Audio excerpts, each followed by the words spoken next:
gosh, it's amateur hour over here. Hey, it's Big Joe and Laura on Mix 95.7, Grand Rapids Best Mix. Welcome to Friday the 13th. Woo! You know, I'm kind of bummed. I really thought between Friday the 13th and Art Prize today was going to be a much more exciting day, and I don't feel like anybody is hyping any of it up right now. So can we start the day by being like, A, it's Friday the 13th, it is time to get spooky, and B, hello, Art Prize, let's go. Woo! It's an art installation. What if they had like a Mike Myers art installation? That would be so fun. Or Jason, or any of the there could be a little Sam running around. Early mornings of downtown Grand Rapids, you never know what you're walking into. You might run into some scary things at 5 p.m. Oh, boy. No, it's fine downtown. You said you did see some stuff on the way in, though, right? Yeah, I was driving quick because I hate when I'm not on time. I hear about it from Laura. So you were on time this morning, though. I know. Thank you. Early, some would say. But no, when I was coming in, I was coming down Fulton, like heading west towards downtown where our studios are. And I saw some stuff kind of by almost right across from where, like One Stop Coney and places that you and I like to go eat down there. But I was going so fast I didn't stop to check it out. But it got me excited because the weather's going to be perfect this weekend. We're talking 80s. It's just like this, we're going to get slammed by winter somehow if it's going this good into the fall, right? That's fine. If we could have a nice art prize, it'll make up for it. Honestly, the last 2 years, World of Winter has been way too warm. Right. You want some winter in it. We could get a real winter for World of Winter and then art prize be nice. That would be like the ultimate version of both of these festivals. But if you are heading downtown, of course, it might be a little different. It might be a little funky. They're going to have kind of a kickoff parade tonight. Another thing, too, not that it's necessarily a warning because this is a Friday night, it's more expected, I guess, in Grand Rapids, but there will be a fireworks show, I believe, around 9 o'clock or so. So if you hear boom, boom, boom, boom, boom, boom, boom, boom, you don't have to be the person that goes on the next door app like, I think I heard gunshots. I got on Grand Rapids and Ford. Why are there fireworks? So we're just telling you now, there will be fireworks tonight. Give your dogs one of those little calm down treats and hope that the kiddos don't wake up. Yeah, but there is so much going on this weekend. I know, of course, high school football's happening, and you and I are going to be volunteering with Neighbors for Neighbors tomorrow at Hartside Park. Yeah. We got the Pedals ALS event going on Sunday. There's so much happening. What are you getting into this weekend? What are you looking forward to? Why don't you check in with us if you're up right now anyways? 616-600-0957, or if you want to DM us in the Mix 95.7 app, you can do that too. It's time for Big Joe and Laura's Need to Know News on Mix 95.7. Today, Art Prize kicks off for the 15th year now in Grand Rapids. This year's show has about 900 pieces of art spread across 183 different venues. I saw a bunch of cool ones as I was like kind of driving into work this morning, so perfect weekend to go explore when it does kick off. Tonight, 7 o'clock, they're going to open things up with a parade to celebrate. Then once they're about the halfway point, this is interesting, Laura, something new for Art Prize. They're going to have a halftime show from 7 to 10 p.m. on Friday, September 20th. And during that show, they're going to announce, hey, these are the top 100 entries so far. Then the winners will be announced during a block party outside of Kendall College of Art and Design on Friday, September 27th. So you get more information about this in the Mix 95.7 app, but it sounds like a fun thing to check out and keep on celebrating. Absolutely. Speaking of things to celebrate, the Grand Rapids Public Schools Thanksgiving Day Turkey Trot is back for its 32nd year. If you didn't know, it supports athletic programs at Grand Rapids Public Schools, so it's not just for the fun of walking around in the cold before you eat a bunch. They did set a record last year when they had over 5,800 people run, and they were able to raise over $100,000 by doing that. So maybe this year they can break the record again. If you're interested in taking part of a run before your Thanksgiving meal, registration's now open. And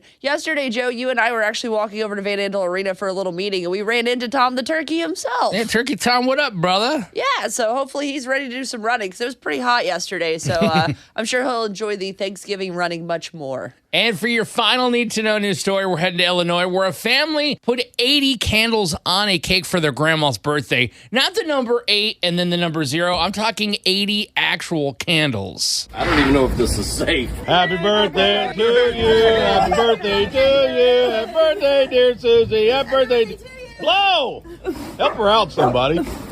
Y'all, it's not going to happen. Everybody blow. Everybody. There you go. I think these are relighting candles. No, they aren't. Yes, they They're are. cheap ones. Oh my God. You just ruined your cake. No, just pat it with that. Yeah. I don't know if it's... God, I would not eat that cake afterwards. Well, and moreover, how did they not catch the house on fire? That's so many candles in one, unless it was like a giant cake. No, it was not a giant cake. I'll share the video on our Big Joe and Laura Instagram story so you can see this, but it was a regular standard cake, which just looked like a fireball with 80 candles lit. Some people have no common sense. Just get the 8 and the 0. That is Big Joe and Laura's Need to Know News on Mix 95.7. Big Joe and Laura on Mix 95.7, Grand Rapids Best Mix. So Grand Haven, if you didn't know this, they implemented a new cell phone policy, or a practice, I guess you could say. And the idea is to get students to ditch their phones at the door when they come into class. They kind of have them actually hanging up inside. Imagine if it's at your place, I think of my home, Laura, where it's shoes on our door. Like Lindsay's got little cubbies, but they put the phones in there. Oh, yeah, like one of those, the shoe holder things. Yeah, and they're saying that, you know, a lot of people seem to be fine with that policy, but some people, and I do get this, are like, well, what if an emergency happens? What if something happens at the school and my kid needs their phone and it's not in their pocket? You know, that's kind of my concern. I mean, I'm going to be honest. I like the idea of this because I think more people need to spend more time without screens in their faces. I think more people need to spend more time actually interacting with their fellow humans and paying attention, especially in classrooms. But I don't like the idea of just holding the phones hostage, A, because if there is some sort of an emergency or something, it does make it a little bit harder to get to them. And B, I'm going to be honest, you're not teaching anyone self-control if you don't allow them to have the chance to do it wrong.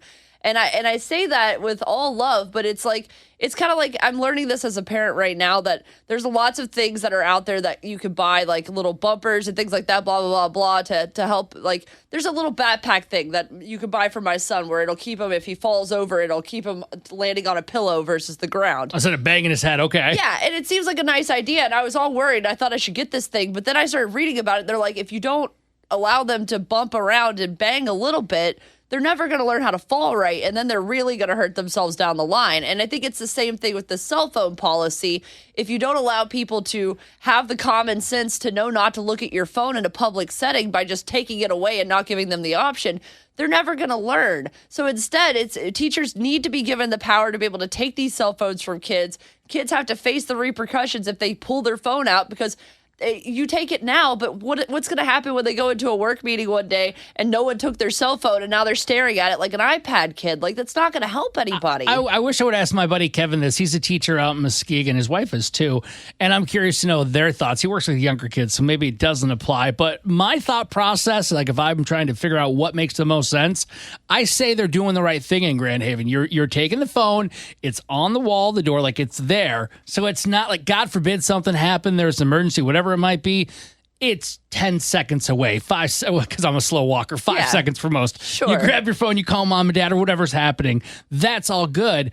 But I don't think the teacher should have to deal with strike one, strike two of a kid like me. Laura, I would be the kid that would have their phone probably not, muted, probably on it, whether I'm cheating on a test or I'm just messing around playing something or checking my TikTok. Sure. It's just another distraction the teacher has to deal with to get to the teaching. So why not just eliminate it and it's still there for everybody's concern, like 20 feet away from the kid? It's within their reach. But what if a parent has to get a hold of a kid in an emergency situation and their kids and their cell phones on the door? I guess my thought is like, what is the difference between that and let's say it's the very beginning of class, an hour later?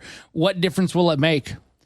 I guess it depends on the scenario, but I guess you have some validities. I do see your point. Hold on, say that louder, because my ear is really sore. What do I have? Parents, what do you think about this? 616-600-0957. Should these cell phone policies be implemented in all schools where those cell phones are left at the door? Or do you think kids should have to learn and actually deal with the repercussions of pulling out those phones? Again, 616-600-0957. Big Joe and Laura here on Mix 95.7, Grand Rapids Best Mix. Grand Haven High School has implemented a new cell phone practice requiring students to ditch their phones at the door when entering the classroom. They have what's one of those shoe things you have in your house, and you put each cell phone in one of the little shoe spots. And like right on the door, hangs inside. So they're visible, they're there, but some people like it. A lot of people actually a lot of people do like it. Some people not a huge fan. So we wanted to know, parents of West Michigan, how do you feel about this? 616-600-0957.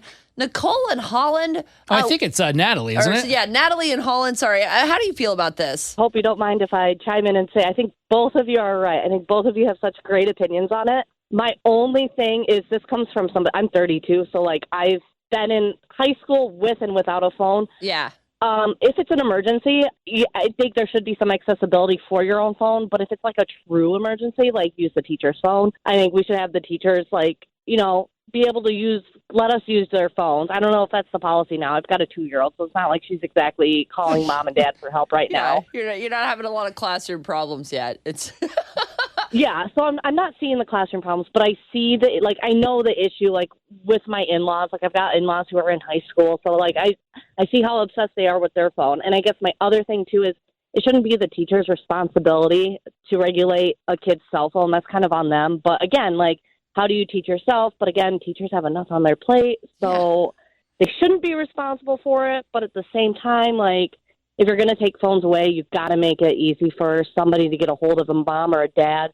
But if it's a true emergency, I would assume that they would call the principal's office. The principal's office would call you, like the classroom, like any time they would, and kind of handle it from there. I don't know. I think you guys have both great points. Hey, no, those are awesome. Thank you so much for calling in and be part of the show. We have this up on our Big Joe and Laura Facebook page. If you've not already given that a like, go there and join in the conversation and let us know what you think about this cell phone policy. Good morning, sleepyhead. It's Big Joe and Laura here on Mix 95.7, Grand Rapids Best Mix. And, well, I'm an expert in not getting enough sleep. Laura, would you say that's true? Not for a lack of trying. Yeah, it just kind of comes with the job. If you're up early, you're probably dealing with some issues. Now, sleep experts say that the top 10 mistakes that people are making are these, and I wanted to go over them because every single one of these I'm guilty of. Oh, no. This is why I'm going to die so young. Let's get into it. They say that if you don't know how much sleep you really need, that's your biggest thing as well. How are you supposed to know that? Well, I guess you got to figure it out. You got to try to test it out and say, okay, well, 3 hours of sleep didn't work last night. I'm going to have to try to 4, 5, 6. Can I be honest with you? I don't think I've ever slept enough in my entire life. Like, I don't think there's ever been a time I woke up and I was like, you know what? That did it. I don't think I need any more. Like, I can always sleep more. I never give myself this, but I really think my time that I need is 8 hours. But do you realize for the job that we have, I can't go to bed at 8 o'clock at night, 9 o'clock at night? No, you'd have to go to bed at like 4 o'clock to get, or no, sorry, yeah, 8 or 9. See, look at you need more sleep to work on your math. 12 hours. That's why I was thinking of the math. I was like, if I could have 12 hours of sleep, I go to bed at 4 in the afternoon, I'd be fine. Do you do any of these other ones here? They say that you eat too much or too little before bed. Like, I guess, like, if you're just starving, that's not good. But I'm the guy that, like, waits all day, then I eat. Oh, yeah, and then, like, the you're all worst. bloated and your body's trying to digest it and stuff. Never eat before bed. They say you should eat like an hour or two beforehand. My husband's the worst about not eating before bed and then waking up at 3 a.m. with a stomach ache because he's starving. So, Honey, I'm hungry. oh yeah, I'm like, go get a snack, weirdo. Can you feed me and the baby? Yeah, pretty much. The big thing, too, I know there's something to it, but it's a combination of no screen time before bed, but also winding down. Like, maybe instead of looking at your phone, scrolling TikTok like I do, it's read a book. What a concept. People don't do that Are you able anymore. to do that? I mean, I know you got to take care of a kiddo and stuff, but are you on your phone or looking at a TV until the moment you go to bed? I do that one. But I honestly, I can still fall asleep while staring at a screen because I'm so exhausted. So that one doesn't affect me, but I know it is very bad for most people. There's other ones too. Like, I'm not going to get on every one of them, but like too much caffeine and alcohol, guilty. Totally do that all the time. Yep. Just too much No, stimulants. too much caffeine. Here's the trick with that. It's too much caffeine late in the day. If you're drinking an energy drink right now, you're fine. It's not a big deal. If you're drinking an energy at 2 in the afternoon, you're going to have a bad time. My husband had this problem where he kept drinking Celsiuses at like 2 and 3 in the afternoon because he needed a jump start. A pick-me-up, yeah. But that much caffeine does not get out of your system before 9 at night, so you're still like struggling with it. So it's like, if you're an early riser and you go to bed before 9, 10 p.m., make sure you're done with caffeine by like 1 in the afternoon. And I know that sounds sane, or at least large amounts of caffeine. You can have like a tea, a small coffee maybe, but you can't be like chugging Slurping Red it Bull. down. Give me your a Red Bull venti. vodka is going to ruin your night. It's I'm curious too, like just some of the things we're going over. But if you're like, man, yeah, dude, I struggle with actually sleeping. Like, what is your vice? Like, what's the thing that kind of ruined your sleep? And I guess like the last two I wanted to go over real quick. It says that you're not getting you're having an inconsistent sleep schedule, which is me to a T. Like, Laura, we're supposed to go to bed at a certain time for this job, but then the weekend rolls around. yeah. Then I want to stay up late because I get to. Right. And it's like it's like you throw off your entire sleep pattern for the weekend. And this last one, I think, is the one that I struggle with the most, and I think it's the most the easiest one to fall into a trap with. Which one would that be? Worrying about sleep. I know. You're like, I need to go to bed. I need to go to bed. Well, that's all you're thinking about. Well, and that's me also. Like when I wake up in the middle of the night, like the baby will wake up at 2 a.m, and I'm like, oh, I only have 2 hours left. I only have 2 hours left. I only have 1 hour left. I only have 30 minutes left. And then I just I'm awake like a psycho the rest of the time. So like, here's the thing. Don't think about sleep and it will come visit you. Find a nice podcast, find a book, something like that, but treat yourself well. You deserve that rest. All right, I'm going to go take a little break right now. You should. Big Joe's Little Wins happens weekdays at this time on Mix 95.7 Grand Rapids Best Mix. It's really simple. Maybe it's your birthday. You're happy you're celebrating that, or maybe you just became, I don't know, a parent for the first time, or your kid did well in school and, unlike me, got sent to detention all the time. Whatever that little win is, something that's good news, we want to spread it with everybody. All you got to do is call us right now at 616-600-0957. Let's say good morning to Patty in Allendale. Tell us about your little win. Hey guys, how's it going? My win is pretty phenomenal, to say the least. On Saturday, I got a call from a friend of mine who said, hey, I have an extra seat at this table. It's a fundraiser. So I'm like, okay, I'll go. And I'm not sure really, like how much money I can give at this fundraiser. Anyway, I get there and things are good. And they have these tickets, like these raffle tickets, and it's for a Detroit Lions purse. And I'm like, okay, great. I'll probably win that because I'm a Packer fan. But anyway. Oh, boo. Patty, It's okay, okay. fine. I know, boo, boo. But it gets better. It gets better. I actually win the purse. So, I mean, really, yes. What am I going to do with the Lions purse? Become a fan? I was going to don't say, know. listen, this is the year we're going to the Super Bowl. You might as well come around. Okay. You believe that. The kicker is this. Inside the purse is a $300 gift certificate to one of our local businesses, and it's phenomenal. It's everything that I need. It doesn't get any better than that. Listen, I think this is your sign. You should become a Detroit Lions fan. And so you got a gift might be. certificate. You won this purse. At least give us a shot on any day that isn't a Packers game day. Oh, I know. Wow, that is quite the big win there this morning. That's a great win. Hey, Patty in Allendale, thank you so much for being part of the show. You got it. Hey, if you're like Patty in Allendale and you got a little win, I mean, unless you're a Packers fan, give us a call come on. and share it with us this morning. 616-600-0957. It is Big Joe and Laura here on Mix 95.7, Grand Rapids Best Mix. Today happens to be Friday the 13th, and, well, some people are superstitious and some aren't. I'm not superstitious, but I am a little stitious. That's kind of me, I'd say, as a whole. Sure.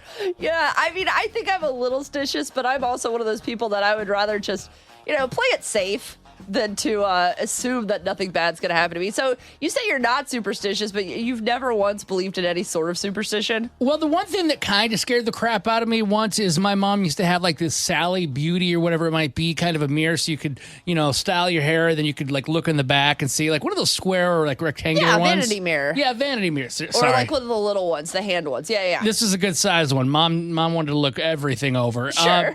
I remember I broke it one time. I'm like, oh God, no. I'm only 8. 7 years of bad luck. That's like my whole life. I gotta live a whole other life before I shake this bad luck. Why? I mean, did you have any, did you conspiracize about what you thought would happen? Like, did you think that like, oh no, the next time I get on my skateboard, I'm going to break my leg? Or did you have any like specific concerns about this broken mirror and the bad luck it was going to bring you? No, well, I assumed death would probably be part of the picture.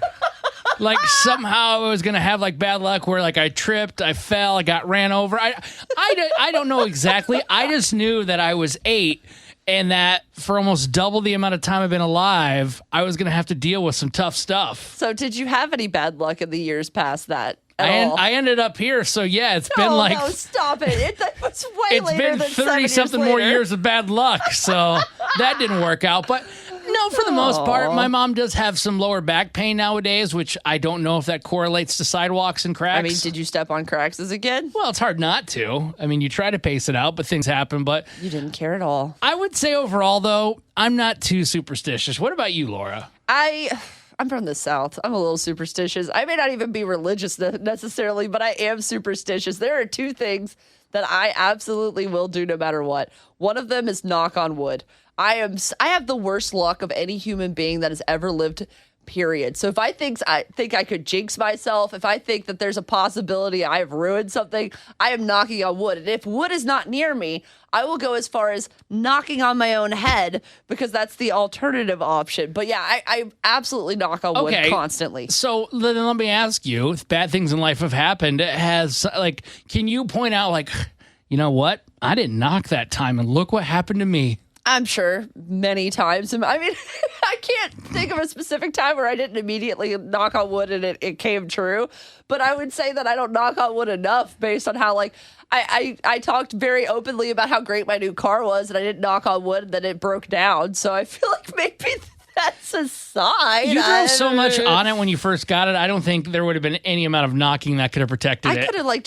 I could have just taken a tree and banged my head against it. I don't think I would have unjinxed myself talking about how nice my new car was. So, maybe there's something to it. The other one I also do, I am very, very specifically, I will throw salt over my shoulder. What's the purpose behind that? If you spill salt, it's bad luck. Like just general bad luck. I don't think it means anything specific. Why? Salt is I get if it's a rarity like a diamond, salt is such a commodity that we have across the world. Well, it's not about the fact that it's rare. It's just the fact that it's bad luck to spill it. So if you spill it, you got to throw it over your shoulder. And, again, I can't correlate any time that saved me from any bad luck, but I am also very clumsy and I'm not going to take the risk. It's not worth it. Throwing a little salt over my shoulder, which isn't going to hurt anything because I'll sweep it up the next time I sweep, is way better than taking the risk of my arm falling off for no reason because I didn't throw the salt. Oh, that's right. I heard about that one person. They didn't throw the salt and boom, arm fell off on the spot. Absolutely. It was really tragic. All right, well, maybe you're really superstitious. Maybe you're not that at all. I'm not superstitious, but I am a little stitious. We would like to know about you. Yeah, 616-600-0957 or send us a DM at the Mix 95.7 app. It is Big Joe and Laura on Mix 95.7. Grand Rapids Best Mix, Friday the 13th. Hopefully everything has been going well for you, but it may not have always been that way in the past. Maybe you did step on a crack in your poor mother's back.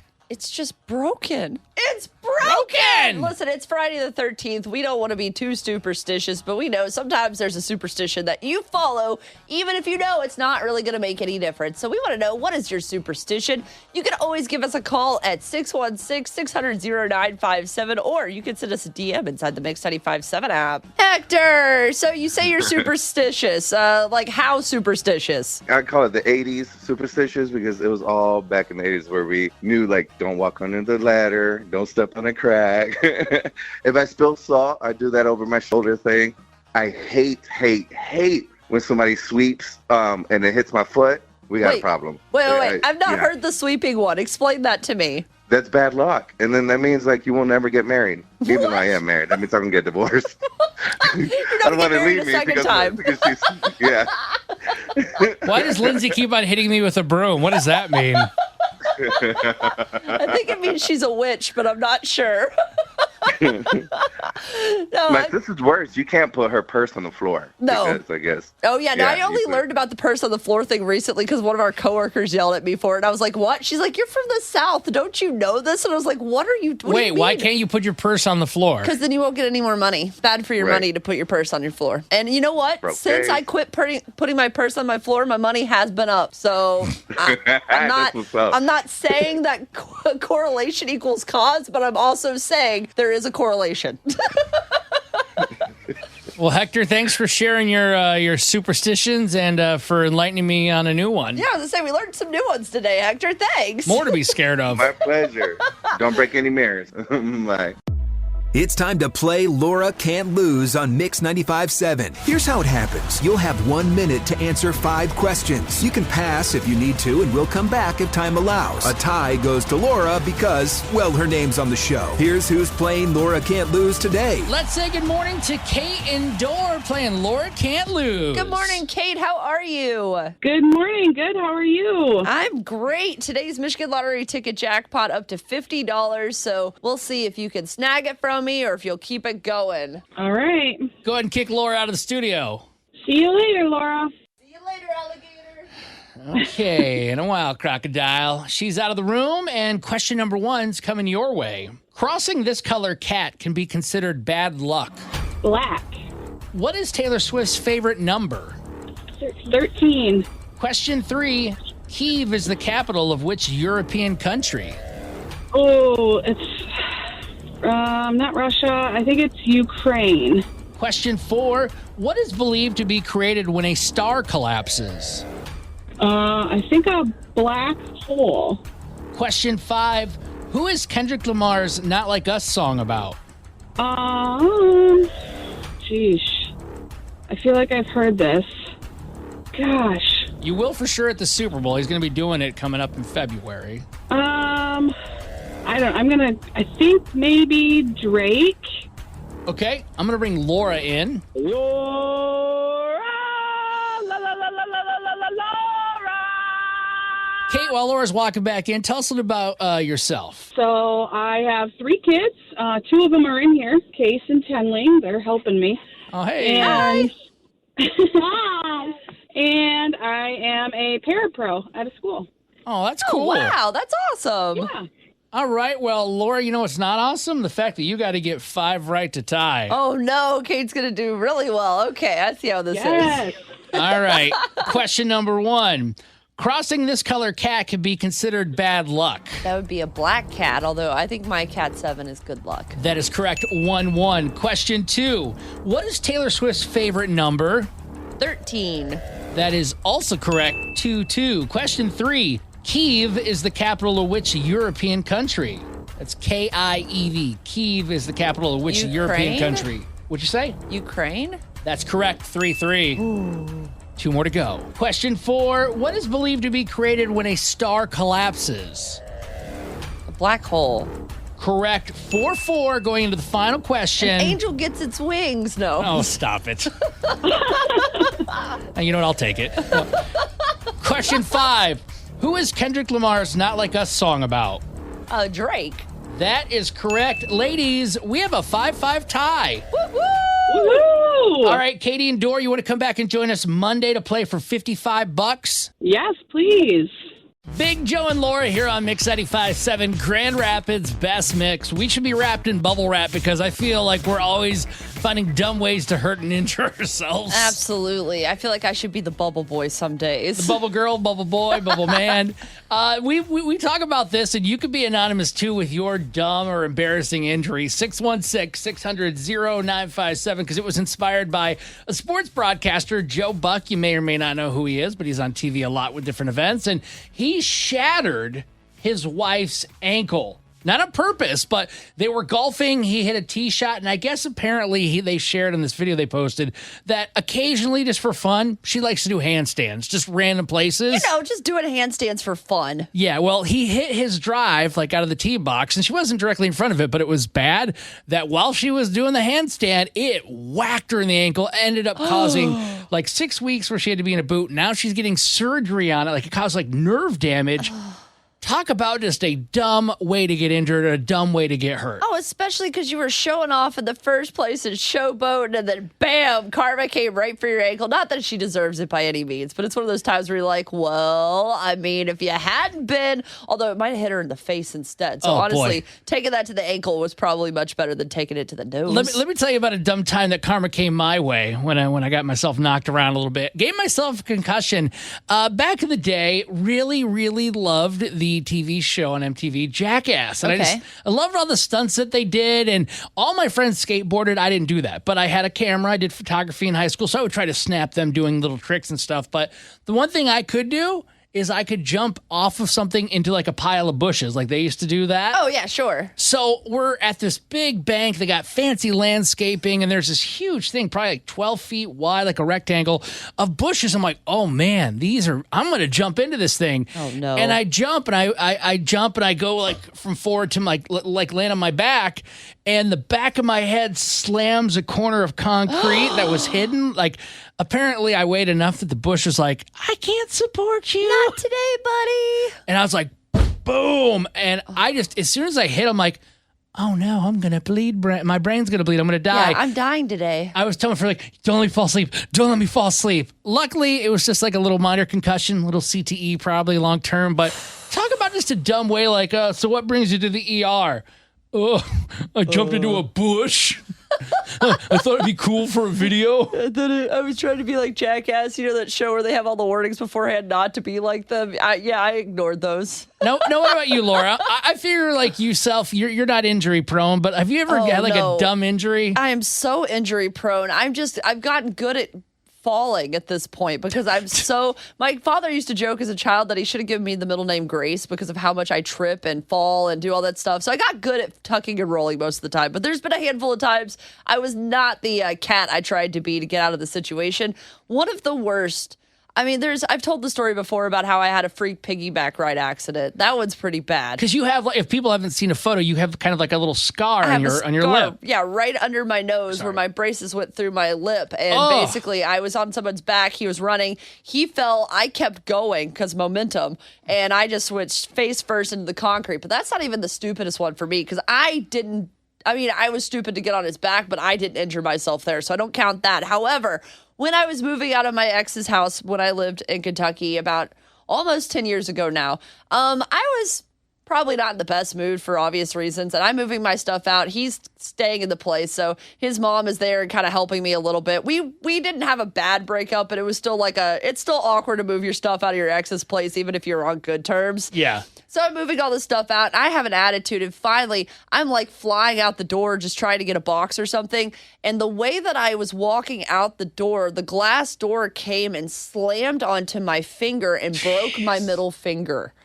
So it hurt immensely. And of course, like I can't complain. I can't make a scene because I was acting like an idiot in the first place and being snotty because I was just trying to get out of there and get my stuff out of there as fast as possible. So I break my middle finger. So for like 2 months afterwards, I had to permanently leave my middle finger up, which I thought was hilarious, but made for some very seriously awkward situations, especially in like meetings and other stuff where I'm just sitting there just like if I leaned my hand against it, my middle finger just would be up. And I'm raise just like, your hand if you have an idea. Hey, look at me. Hey, boss. Or like I'd go to wave and like that's the one that's immediately up before I get the rest of it. Like it was terrible. Breaking your middle finger has to be one of the worst, most inconvenient things because it's not going to ruin your day. It's just going to make you ruin everyone else's day along the way. Okay, well, we obviously have some dumb injuries here, and I'm hoping that we're not alone on this one. If you would like to share your dumb way that you got injured, whether it was self-induced or somebody else said, hey, let me help you out with this one. Yeah. 616-600-0957. We got a great amount of DMs that we're going to read, but would love to talk to you at 616-600-0957. It is Big Joe and Laura here on Mix 95.7, Grand Rapids Best Mix. If you've had a dumb injury, well, that's dumb, but don't feel embarrassed about it because it happens to everybody, including me thinking, hey, I could be like the guys on Jackass and jump into this giant bush and hit the back of my head on concrete and get myself a concussion. Because you're not the guys in Jackass. Or you can be like me and kind of have an attitude with moving out with the ex and break your middle finger using the glass door, which is never a good time for anybody, especially when you do it in front of your ex. So we wanted to know, what's your dumb injury? 616-600-0957. Or you can send us a DM at the Mix 95.7 app like Kelly in Newego, who said, when I was a teenager, my little brother and his friend picked out the laundry basket I was sitting in, and when they went to go set it down, it slipped out of their hands and I fell on my ankle, causing her to injure her ankle. Allison at Belmont said, once I sat too long doing a puzzle and stood up to go to the bathroom only to find that my foot was asleep and I thought I'd broken my ankle. The cracking noise and the pain was so intense. Like she just stepped on it and kind of just rolled it in a way. But I've had that before, like once or twice in my life where it's gone numb and I will not walk because I feel like my leg, I will step on it, it'll just go in half. Oh, I'm so terrified of that. And then Katie at GR said, when I was 5 years old, the same age My same age neighbor told me to step back, so I did, and apparently not far enough because then he swung his dad's golf club and hit me in the face. 26 stitches later, I have a scar that runs from the side of my nose into my upper lip. I'm sure that's a total accident, not on purpose at all. Yeah, hey, step back. Just make sure you don't get hit by this thing I'm swinging at your face. Again, you can give us a call, 616-600-0957. Morgan in Grand Rapids, how did you injure yourself? So I was like messing around with my boyfriend, and he went to go hit my butt, and I went to like block his hit, and he broke my middle finger. Oh no! Okay, so obviously as that happens, people ask you how you broke your finger. Were you honest about it, or did you have to like make up a story to tell like your parents and stuff like that? I was honest about it, and it was my middle finger. So how much fun is it to have a broken middle finger? Because like you kind of do get away with flipping people off as much as possible, right? Yeah, I would send him pictures when he was at work, and I would just like be flipping him off, and his mom thought it was really funny, so I would send her pictures too. Have you since then tried to block any booty slaps? No. It's worth it. It's worth the slap to not have a broken middle finger again. Morgan in Grand Rapids, we're glad to hear that everybody's doing okay, and thanks for sharing that dumb injury. Oh my gosh, amazing, Morgan. You guys have a good day.